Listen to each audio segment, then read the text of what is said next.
this game, the revenge game against the Colts, who turned them in during the AFC Championship game, something Robert Kraft and the Patriots paid a heavy price for. But Kraft is not holding a grudge against Roger Goodell. Here's what Jarrett Bell wrote in USA Today Sports.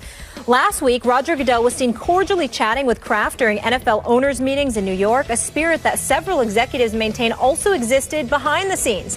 They also attended a dinner the night before the meeting with other owners in attendance. Skip, how should Brady feel about Kraft being so friendly with the commissioner? Stephen A., I believe that Tom Brady should be further infuriated about this relationship that has suddenly been rekindled just the way it was before. I think he will be infuriated by it. I hope it further fuels him to take it out on every opponent on their schedule, starting obviously with the Colts and finishing at the Super Bowl.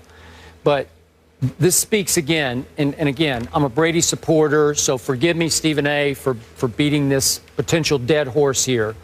But I still don't think Tom Brady is getting near enough credit for the fight he just fought against the NFL, against City Hall, and won, winning the right, obviously, to play the first 4 games of the season for which he was about to be suspended. Remember, his coach never supported him from the start. Bill Belichick basically said, don't look at me, ask the quarterback. I don't know anything about these footballs. Remember the little speech he gave? My cousin Vinny's speech? No, don't ask me. I don't know anything about that. You guys got to ask Tom about that. Wow. So don't blame me. Don't look at me. Don't accuse me. Accuse him if that's what you want to do. And then you recall what happened. Bob Kraft, again, for whom you have a lot of respect, so do I, went to the Super Bowl. The plane landed. He marched to the podium and said, I demand you will apologize to this franchise for what you have accused us of. And then you recall what happened at the league meetings in San Francisco back in May. Bob Kraft folded his tent and went home. He made his concession speech. I'm a league man, I'm paraphrasing, and I don't want to fight this anymore. And he accepted the $1 million penalty that they got, the fine, and the 2 draft picks. It's a significant punishment that he accepted. They have lost their first rounder in 2016 and the 4th rounder in 2017, and that's still on the books. Even though Tom Brady won his fight in court, Bob Kraft, nope, you got me. I'm a league man. And then, of course, he turned tail again, or to turn tables, I should say again, switched back around and was on Tom Brady's side again a little later, saying, I was wrong to put my faith in the league because they still held by the 4-game suspension. He's playing both sides against the middle. But in the end, he's mostly on the side of the league that he loves and for which he's one of the prominent owners and on prominent committees, including the finance committee. He's a driving force in this league, and I still think that Bob Kraft opted for the league over his quarterback. So the quarterback has fought a lonely fight with no help from his coach and very little, if any, help from his highly respected owner. And yet Tom Brady solo went to court in an away game in Manhattan against the National Football League and Roger Goodell and won. And yet now it's come full circle where we thought there might be a little bit of bad blood between Robert Kraft and Roger Goodell. And Jarrett Bell points out, nope, they're having beautiful little conversations both in front of reporters and they say behind the scenes, have gone to dinner together with other owners. Great. Am I shocked by that? I am absolutely not shocked. Should Brady be miffed to the point of being infuriated about it? You better believe he should, and I hope he gets more and more infuriated for Sunday night's game. Your thoughts? Well, my thoughts are, number one, I respectfully disagree with you, but I use the word respectfully because I understand where you're coming from. I just think you're missing something here. And in the interest of full disclosure, before I elaborate on that, let me say this. Robert Kraft is not only somebody I respect, I revere the man. I have a tremendous amount of respect for him. I think that his integrity is impeccable. I'm an admirer of his, and it doesn't matter what times we have to be critical of things that we see. It's just what we're seeing. But as it pertains to who this man is, what he stands for, I've had the distinct pleasure and honor of speaking to him one-on-one on several occasions. And my respect and admiration for this man cannot be measured. Let me be very, very open and honest in saying that. Having said all of that, Skip, I am of the mindset that you are overreacting to all of this, but rightfully so. Because I think that what needs to be said here, this is just my personal opinion from an outside observer, because I've certainly never spoken to Mr. Kraft about this at all. It has never happened. I think we've all been hoodwinked. I think that the commissioner and the National Football League made it clear that for the sake of players and their complaints and some of the things they've said about competing against the Patriots and what have you, that it was made very, very clear to Mr. Kraft that, look, we have to do this. We have to be in pursuit of Tom Brady. You know what we're going to do. Just eat it up. We'll probably lose. It's much ado about nothing, but we have to go this route for the sake of the integrity of the league.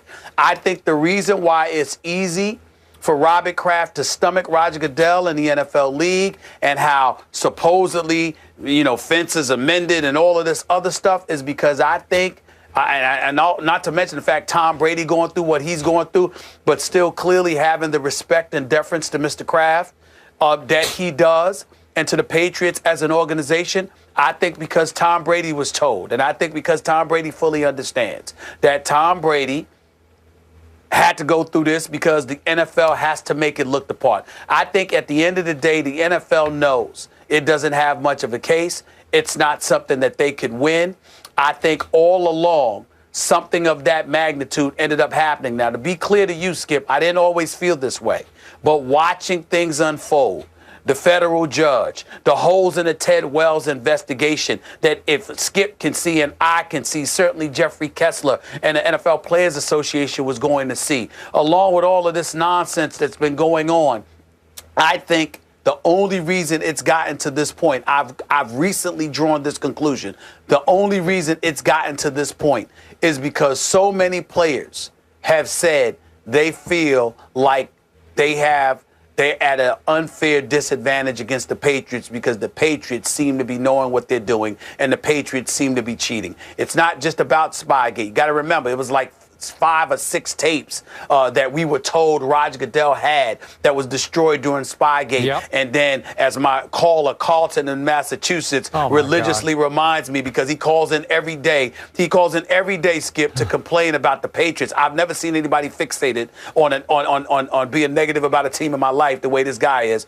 But they talk about how there was more than 40 tapes that Roger Goodell had in his possession about Spygate and the Patriots, etc. So I think that when you hear NFL players regurgitating those comments, even by callers and by listeners and viewers and stuff like this, and you realize that there's some truth to it as it pertains to players in the NFL actually feeling this way, I think ultimately Roger Goodell and those guys knew that they had engaged in a losing proposition, but they had to do what they had to do to make it look good, which is why these guys can talk and still go about the business of doing NFL business, because it just seemed like something that was par for the course. Okay, I hear what you're saying. Now I ask you, put yourself for one moment in Tom Brady's shoes and realize that most of the NFL world believes that you cheated and you lied about it, okay?